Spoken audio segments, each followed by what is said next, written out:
आज का प्रश्न है, यूरिक एसिड बढ़ने की समस्या में क्या करें?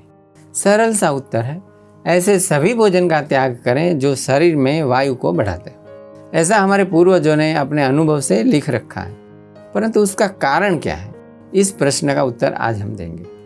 यदि आप या आपका कोई मित्र संबंधी इस प्रकार की समस्या से पीड़ित है तो इस वीडियो को अंत तक ध्यान से देखें, यह आपके बहुत काम आएगा। नमस्कार, स्वतंत्र चिकित्सालय रामपुरा लाट खेड़ा गुजरात से मैं डॉक्टर मुकेश पटेल आपका हार्दिक स्वागत करता हूँ। हमारे चिकित्सालय में हम तथाकथित असाध्य शुगर, बीपी, हृदय रोग जैसे विविध रोगों की बिना कोई दवाई ही चिकित्सा करते हैं। आप सोच रहे होंगे कि यूरिक एसिड जैसे विषय में संशोधन तो अभी आधुनिक काल में हुए हैं, तो इसका उपाय हमारे पूर्वजों के ज्ञान में कैसे मिलेगा? इसका उत्तर यह है कि शरीर के किसी भी रोग का कारण या नाम भले ही आधुनिक युग में अलग से दिया जाए, परंतु शरीर के सभी रोग भी मनुष्य के अस्तित्व के जितने ही पुराने हैं। हमारे पूर्वजों ने रोगों के लक्षण के वर्णन किए हैं, यही सब आज भी तो मिलते हैं। जैसे यूरिक एसिड के बढ़ने से शरीर में जोड़ों में पीड़ा होती है, हड्डियों के जोड़ जहाँ होते हैं वहाँ पीड़ा होती है। परंतु रोग के कारण के विषय में हमारे पूर्वजों ने गहन अभ्यास करके 3 सूत्र दिए हैं। प्रथम, न वाते न विना शूलम। इसका अर्थ है वात दोष के बिना कभी शूल माने पीड़ा नहीं होती। दूसरा, न पित्ते न विना दाहम। पित्त के बिना कहीं दाह माने जलन नहीं होती। और तीसरा, न कफे न विना कंडुम, माने कफ के बिना कहीं कंडुम अर्थात खुजली नहीं होती। परंतु आप सोच रहे होंगे कि जो जांच करवाते हैं उसमें तो यूरिक एसिड बढ़ता है तभी पीड़ा का अनुभव होता है, उसका क्या अर्थ है?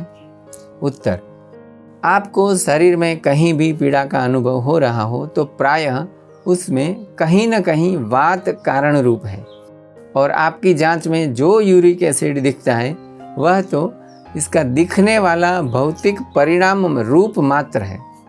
क्योंकि आप कितनी भी जांच करवा लें, वायु और आकाश यह 2 तत्व ऐसे हैं कि यह तो अदृश्य हैं, अतः इसका कोई चित्र आपको शरीर की जांच में नहीं मिलेगा। परंतु इसके प्रभाव के जो भी भौतिक परिणाम शरीर में होंगे उसको आप जांच में अवश्य देख सकते हैं। एक उदाहरण से यह स्पष्ट हो जाएगा। जैसे कि कहीं भी वायु का तूफान आए तो आप वायु को नहीं देख सकते, परंतु उसके प्रभाव से होने वाली हानियां अवश्य देख सकते हैं। ऐसे ही आपके शरीर में भी यही सिद्धांत काम करता है। आपके मन में अगला प्रश्न यह उठ सकता है कि वात दोष का यूरिक एसिड से क्या संबंध है? इसका उत्तर यह है कि शरीर में तो आवश्यकता के अनुसार विविध अंगों में लाखों प्रकार के रसायनों का निर्माण एवं स्राव दिन रात चलता ही रहता है। शरीर के निर्माता ने ही प्रत्येक रसायन के निर्माण व स्राव का कारण, स्थान व समय भी निश्चित करके रखा है। उदाहरण रूप, जैसे कोई भी सॉफ्टवेयर कंपनी सॉफ्टवेयर बनाती है या कोई कंपनी कोई जटिल यंत्र बनाती है तो उसके संचालन के समय ही उसमें होने वाली किसी भी प्रकार की हानि के विषय में संशोधन पहले से करके रखती है। किस प्रकार की हानि को किस प्रकार से मिटा सकते हैं यह भी पहले से निश्चित करके रखते हैं। जैसे किसी सॉफ्टवेयर में कोई वायरस आ गया तो उसका एंटीवायरस प्रोग्राम भी होता है। यदि हम इस क्षेत्र के व्यक्ति नहीं हैं तो ऐसी बातों का पार पाना हमारे लिए अत्यंत कठिन है। वैसे ही शरीर भी एक अत्यंत जटिल यंत्र है और उसका अपना एक प्रोग्राम भी है जो यह निश्चित करता है कि शरीर में परिस्थिति के अनुसार कारण, समय व स्थान को ध्यान में रखते हुए किस प्रकार के रसायनों का निर्माण किस मात्रा में करना पड़ेगा। परंतु समस्या यह है कि शरीर में तो लाखों की संख्या में रसायनों का निर्माण रात दिन होता रहता है, तो हम कैसे निश्चित करेंगे? इसलिए इतना उलझने के बदले हमारे पूर्वजों ने अत्यधिक बुद्धि चलाई। उन्होंने शरीर की पूरी संचालन व्यवस्था को मात्र 3 दोषों में वर्गीकरण कर दिया। हमारे पूर्वज इतने बुद्धिमान थे कि उन्होंने शरीर के तीनों दोषों के लक्षण लिख कर रखे हैं और चिकित्सा विज्ञान को अतिशय सरल बना दिया है। इन तीनों दोषों के लक्षण शरीर में देखने से ही शरीर में किस दोष की अधिकता अथवा न्यूनता है यह शरीर को देखने मात्र से ही आप जान सकते हैं। इसके लिए आपको किसी प्रकार के अन्य महंगी जांच कराने की आवश्यकता नहीं पड़नी चाहिए। हाँ, इतना आवश्यक है कि आपकी निरीक्षण शक्ति अति सूक्ष्म होनी चाहिए। तो आप किसी भी रोगी के शरीर को देखने मात्र से अथवा अधिक से अधिक उसकी समस्या के विवरण मात्र से ही यह निश्चित कर सकते हैं कि उसके शरीर में किस अंग में किस दोष की न्यूनाधिकता है। अब देखते हैं यूरिक एसिड बढ़ने का मूल कारण।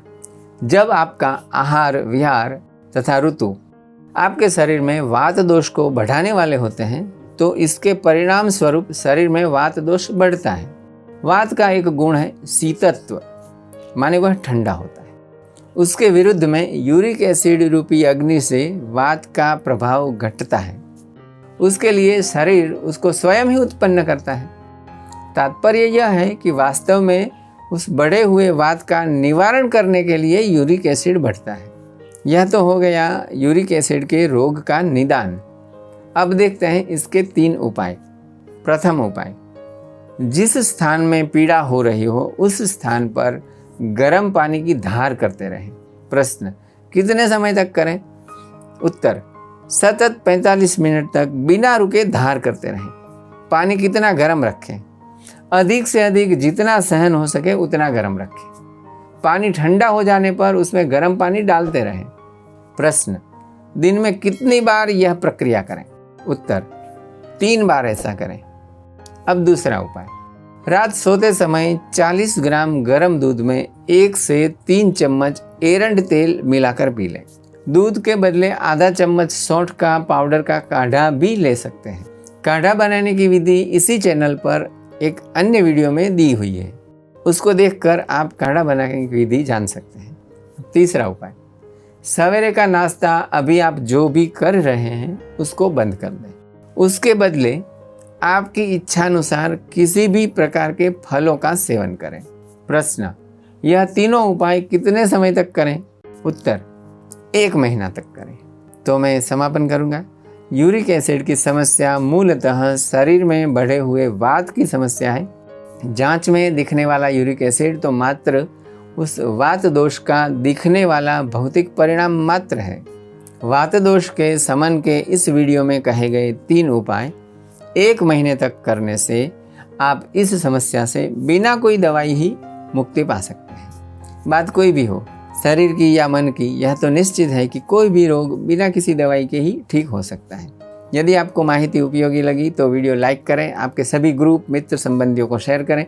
अगले वीडियो की जानकारी हेतु चैनल को सब्सक्राइब करके नोटिफिकेशन बेल पर क्लिक कर दें। इस वीडियो के विषय में आप कुछ भी कहना चाहते हैं तो कमेंट बॉक्स में जाकर लिख दें। आप सबके स्वास्थ्य की शुभकामना करते हुए सर्वे सन्तु निरामया। धन्यवाद।